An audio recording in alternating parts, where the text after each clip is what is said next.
Bahia empatou em casa. E vamos trazer as primeiras do Tricolor de Aço. Falar da equipe do Bahia, né? O Bahia que botou 1-0 no jogo de ontem. Gol do Gilberto, uma jogadaça do Luciano Juba. E que dá cada vez mais respaldo para aquele questionamento que inclusive foi feito na coletiva. Por que o time não chuta muito? Aí ele dá a resposta com o Luciano Juba, que teve 2 ou 3 oportunidades de finalizar de fora da área e preferiu levar ela pro ponto mais seguro e fez um passe, né? Que aquilo ali não é um cruzamento, na medida pro Gilberto fazer o gol.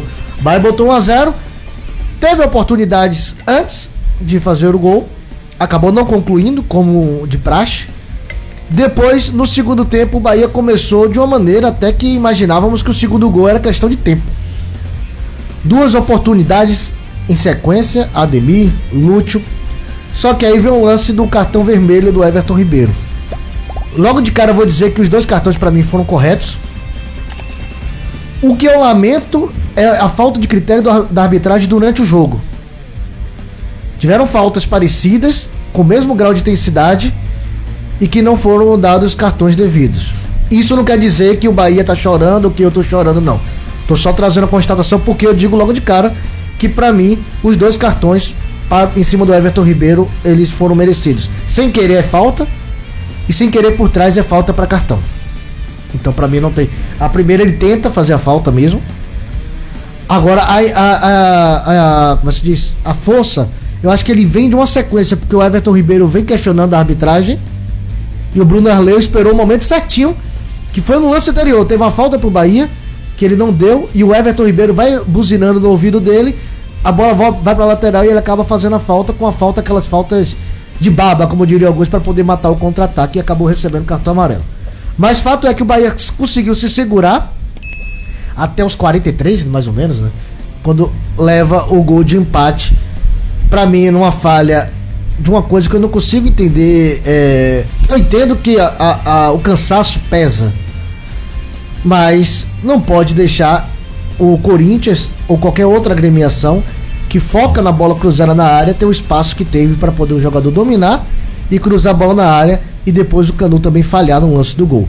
Mas o Rogério Ceni, meu caro Silas, vai chegar para fazer uma análise dessa partida que o Bahia acabou empatando em casa 1-1 contra o Corinthians. Quando você tem um jogador a menos, é natural que você se defenda um pouco mais, recue um pouco mais. O Corinthians é um time que tem qualidade para construção de jogo. Se você quiser marcar eles lá em cima com um a menos, provavelmente você vai sofrer gols. Mas acho que nós nos fechamos bem, ficamos um 5-3-1 e não cedemos quase oportunidade de gol pro Corinthians. O Everton, eu acho que na passada, sem querer, ele acaba correndo e pisando, mas não foi um lance intencional. Mas o árbitro não tem como interpretar de outra forma. Eu acho que a expulsão, o segundo cartão, ele foi justo, não tinha o que ser feito. É um lance passível de expulsão, mesmo ele não tendo a intenção de tocar no jogador. E o time se postou bem, eu acho que muito pelo contrário, com exceção do lance do gol, onde nós balançamos de uma maneira um pouquinho errada, mas de se louvar a maneira com que todos se comportaram dentro de campo, de se elogiar a dedicação de todos eles, que o Corinthians praticamente não teve oportunidade de gol, não teve. Um ou outro errinho nosso ali de marcação, mas a doação de todos, a vontade de todos, o desejo de vencer, eu acho que mesmo com 10 ainda tivemos a oportunidade de sair em contra-ataques e fazer uma boa escolha para matar o jogo. Tivemos uma maior expectativa de gol tanto no segundo tempo,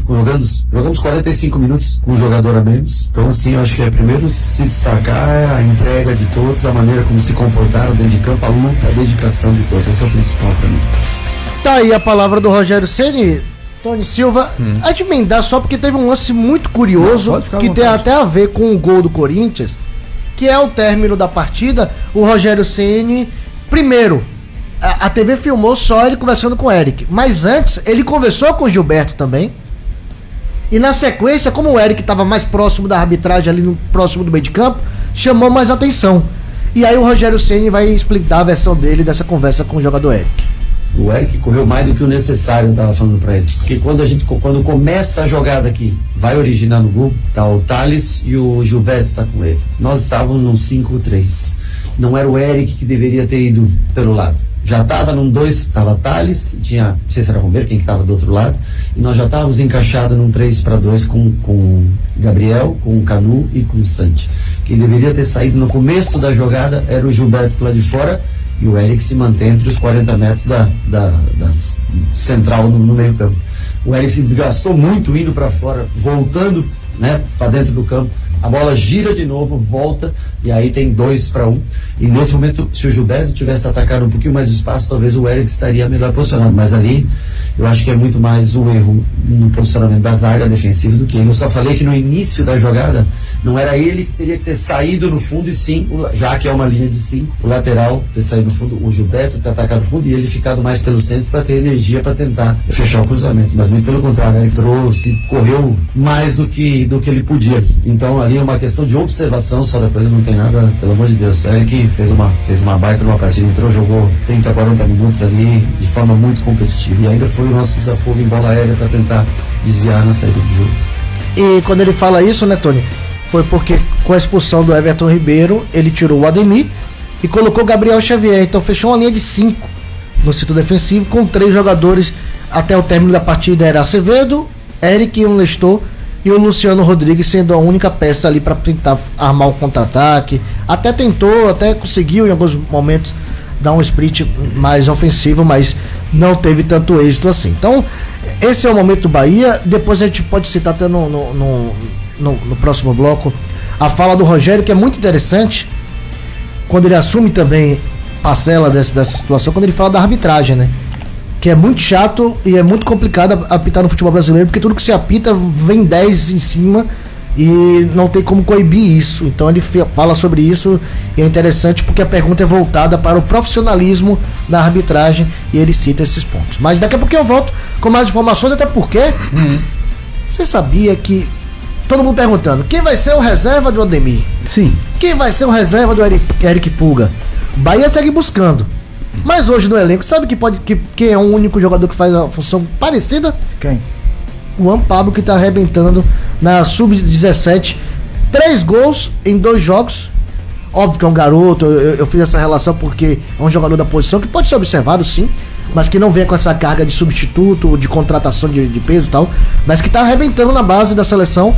Fez um gol contra o Uruguai e 2 gols ontem contra a Bolívia. É o artilheiro da seleção brasileira com 3 gols marcados nesse Sul-Americano Sub-17. Beleza, e tem que aproveitar o momento do menino, né, cara? É agora.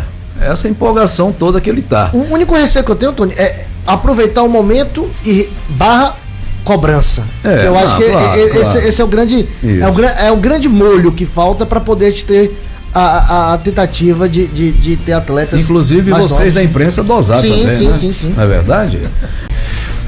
Rogério Ceni não tem culpa alguma. Todas as intervenções que ele fez no jogo foram acertadas. O Bahia controlou a partida. O Corinthians pouco fez. Quando estava 11 contra 11, o Bahia não só tinha jogo por dentro com o Caio Alexandre, com o Everton Ribeiro, como também pelos lados, né? O Pulga, mais uma vez, ele me deixa bastante surpreendido, porque ele entra num contexto de Série A e consegue levar muita dificuldade pelo lado direito da defesa do Corinthians, né? Foi um cara que foi o desafogo. Pelo lado direito, o Ademir também. Mas o Bahia, mais uma vez, criou volume, mas no momento de decidir, teve dificuldade. Ademir perdeu o gol, Lúcio Rodrigues perdeu o gol também, tomadas de decisão equivocadas. Só que a gente precisa ter a ressalva de entender que a equipe jogou com 1 a menos o segundo tempo inteiro. Mas quando o Bahia abre o placar, a jogada é muito bonita, né? A jogada é muito bonita, o Valença destacou bem, porque quando o Juba ele vai conduzindo a bola até o lado esquerdo, você vê o bloco do Corinthians balançar todo com ele. Então, automaticamente, o lado oposto ele fica sem uma boa marcação. E o Gilberto cabeceia muito bem, mas com certa liberdade, e consegue abrir o placar. Só que o Bahia correu muito, o Bahia marcou muito, o Bahia não cedeu chances ao Corinthians praticamente o jogo inteiro. Só que quando cedeu a chance, claro que tem um gol que está impedido na origem da jogada, no chute de Romero, mas quando o Bahia cedeu a chance é justamente num erro ali para fazer a pressão em quem está fazendo o cruzamento, e aí o Canu acaba vacilando e o Hector Hernandes vai ser o primeiro gol com a camisa do Corinthians. 1 a 1. um resultado complicado, um resultado amargo por tudo que foi o jogo. O Bahia conseguiria sim levar os 3 pontos para casa, mas numa desatenção, Campeonato Brasileiro da Série A, o resultado, os 3 pontos acabaram escorrendo pelas mãos. E fica aquela frustração também, porque é o seguinte, não sei, acho que o Bahia não vai ter outra oportunidade de pegar o Corinthians como pegou ontem, né? Como pegou ontem, né? Só Angeleri e Yuri Alberto, né? E que saiu no intervalo. Saiu no intervalo por conta do problema no ombro. Porque, o time da final foi Hugo, Mateuzinho, Félix Torres, Gustavo Henrique e Angeleri. Ranieri, Martínez, Carrídio, Garro, Memphis Depay e Yuri Alberto. Então, só Yuri e Angeleri que vieram. Ô Tony, você quer dizer o que com isso? Se viesse esse time, ganhava do Bahia? Não estou dizendo isso, estou apenas mostrando que o Bahia pegou um time com os reservas e que esse Igor Coronado não é titular no Corinthians porque a briga dele é direta com Memphis Depay e com Garro, né?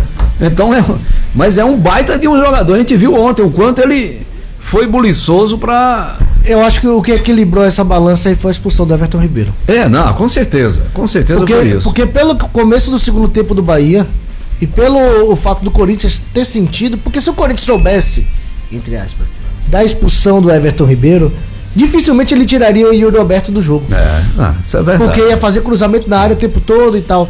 Mas assim, a formatação do Bahia no início do segundo tempo era muito mais propício, era muito mais claro, pelo menos pra mim, que o Bahia chegaria ao segundo gol do que o Corinthians ao gol de empate. Mas a expulsão do Everton Ribeiro, ela termina igualando o jogo da seguinte forma: o Corinthians começa a ter um jogo mais tentado para cruzar a bola na área e o Bahia defensivamente, né? E o Bahia conseguindo isso até os 43 do segundo tempo. Eu não sei se Everton já tem alguma coisa com Bruno Arleu, mas eu estava em casa acompanhando atentamente o jogo e Everton estava muito nervoso. Eu falei, não, mas fiquei tranquilo porque Everton é um cara experiente, vivido no futebol. Mas muito pelo contrário, aconteceu aquele lance, um lance casual que é falta. Você sabe o que acontece? Foi expulso. O Corinthians é um time muito forte fisicamente. Então, muitas bolas, até o Eric Pulga entender e o Ademir entender como jogar contra os caras que são mais fortes fisicamente ali, o Bahia perdeu muita bola ofensiva. E o que acontecia? Os jogadores do Corinthians mais fortes, o que eles faziam? Eles davam um empurrãozinho aqui, teve um tranco do zagueiro do Corinthians em cima do Eric Pulga, que não foi tranco, foi ombro nas costas. O Eric Pulga já tinha botado a bola na frente, ele vai e bota o ombro pra poder ir nas costas do Eric Pulga, joga o Eric Pulga, que é fininho lá, quase no banco de reservas. Mas é isso, essa questão física do Corinthians, o Corinthians se impôs ontem da maneira física. E o segundo tempo mostra isso, que a qualidade tem o Coronado, nem se fala. Mas antes não tinha essa troca de passos com tanta facilidade assim. O Thales Magno, pra mim, tentando muito, mas Yuri Alberto também. E aí abriu espaço, né? O campo ficou maior para o Corinthians. O Bahia tem time para ir marrom e na Libertadores, mas com esse treinador aí não vai a lugar nenhum. Vixe, é mesmo? Não é o campeonato baiano porque os dois times grandes que tem ele e Vitória mesmo, mas nem do Brasileiro nem do Baiano com esse treinador aí não vai para lugar nenhum. Boa tarde, valeu. Me permita discordar, inclusive amo o lugar em que você mora, né, Amargosa. Um beijo para toda a Amargosa.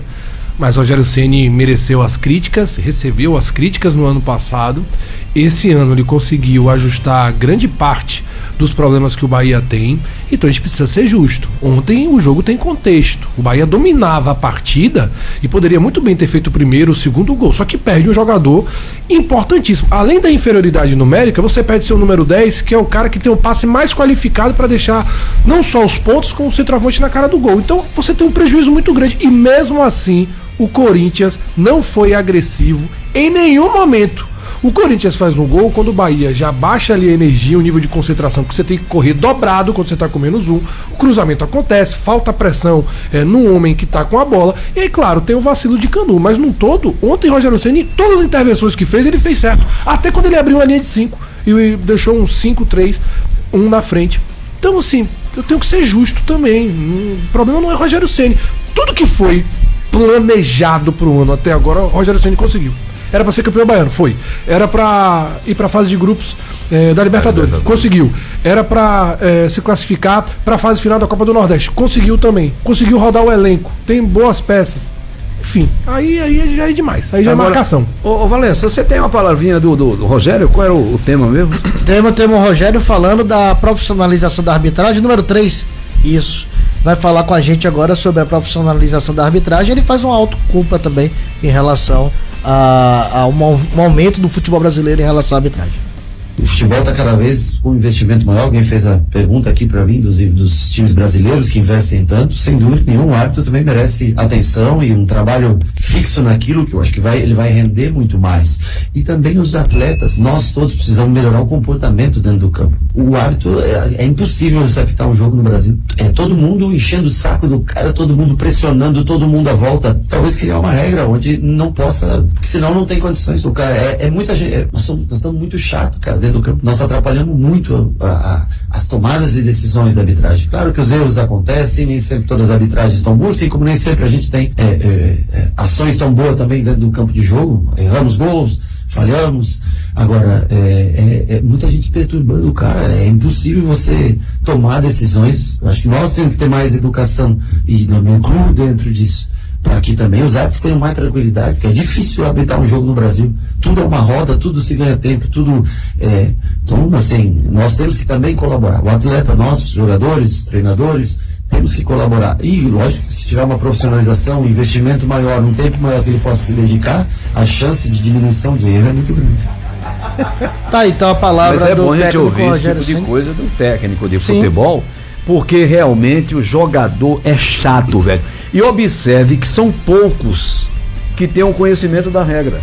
Exatamente. São poucos que têm o conhecimento da regra, a questão do pênalti, que o cara já cometeu a infração, aí os caras ficam brigando porque tem que dar amarelo. Quer dizer, os caras não conhecem bem a regra e não deixam o árbitro trabalhar. O jogador brasileiro é chato pra caramba. E os árbitros estão usando da própria premissa do cartão, vamos dar esse exemplo, para punir boa parte desses jogadores chatos. Os jogadores chatos, principalmente os jogadores de criação, se você reparar, nos últimos anos eles têm recebido mais cartões. Porque eles tomam falta, ficam reclamando para poder dar cartão pro adversário, não acontece isso, e aí eles revidam com falta também. E aí o árbitro já tá chateado aqui, já tá chateado ali, vai lá e dá um amarelo. Um exemplo ontem do Everton Ribeiro é mais ou menos isso que aconteceu. O cara precisa entender que os capitães se dirigem ao árbitro. Acabou. Exatamente. Assim, é difícil sempre comparar com a Europa, porque a gente fica com a síndrome de vira-lata e que tudo aqui é ruim e lá tudo é bom. E na realidade não é assim. Tá bem. Mas você olha um jogo de Premier League, chega um de um time, vamos lá, Wolverhampton e Aston Villa. Chega um do Wolverhampton, um do Aston Villa, é isso. Ele dá o comando? Não, estou olhando no VAR. Ok, estamos esperando. Então isso precisa acontecer. Claro que nós somos brasileiros. E assim, é diferente a cultura, é diferente a forma que nós nos comportamos, mas é preciso melhorar isso. O jogo fica chato, muito chato, e perde tempo. Picotado e perde tempo. Não só melhorar, acabar com isso. Perfeito. Rapaz, eu discordo radicalmente aí de vocês que falaram que o Rogério Ceni fez certo aí, viu? Ele não pode trazer o time pra cima dele, não. Estavam com um homem a menos, Everton Ribeiro. Não é homem de marcação, é homem de passe, na qualidade do passe. Não é homem de marcação, ele não precisava tirar todo mundo. Ele jogava no contra-ataque, ele deixava a Pulga e a Ademir, que são jogadores rápidos. Se fosse tirar alguém, tirava Lúcio. Atirou os caras de ataque, botou um cara de volante, trazendo o Corinthians pra cima. Um abraço. Aí quem discorda sou eu. Não, eu O discordo. Bahia teve mais chance com um a menos no segundo tempo do que completo no primeiro tempo. E ele não trouxe o Corinthians para cima, pelo contrário. Ele fortaleceu o meio campo, estava cansado. Caio lembrou aqui no comecinho, não sei se você ouviu o comentário de Caio. Você corre dobrado, amigo, com a menos. O meio cansou e você colocou os jogadores exatamente para trazer fôlego a esse meio de campo. E na minha opinião ele acertou ao tirar Ademir e deixar o Lúcio, porque no confronto Lúcio é mais forte do que o Ademir. No confronto o Ademir não ganharia na disputa da força física com os jogadores do Corinthians. Pelo contrário, e o Bahia, ele não se acovardou a ponto de ficar lá atrás só esperando. Você viu a tentativa do Corinthians, que era normal, com a mais lançamento de bola o tempo todo na área do Bahia. A única falha aconteceu o gol, infelizmente. Mas até aquele momento, o Bahia estava se safando, o Bahia estava ganhando anulando essas tentativas do time do Corinthians. Pelo contrário, eu acho que ele não trouxe o Corinthians para cima. Foi assim, um comportamento natural de quem tem um a menos, mas o Bahia sim utilizou os contra-ataques. Aqui não conseguiu ser cirúrgico, né, para fazer o segundo gol. Praticamente 45 minutos do segundo tempo com um a menos. É um tempo inteiro, não tô falando de 15 A minutos. expulsão foi aos 6. Foi aos 6, então você tem que correr muito para manter até os 44. Acabou-se o programa.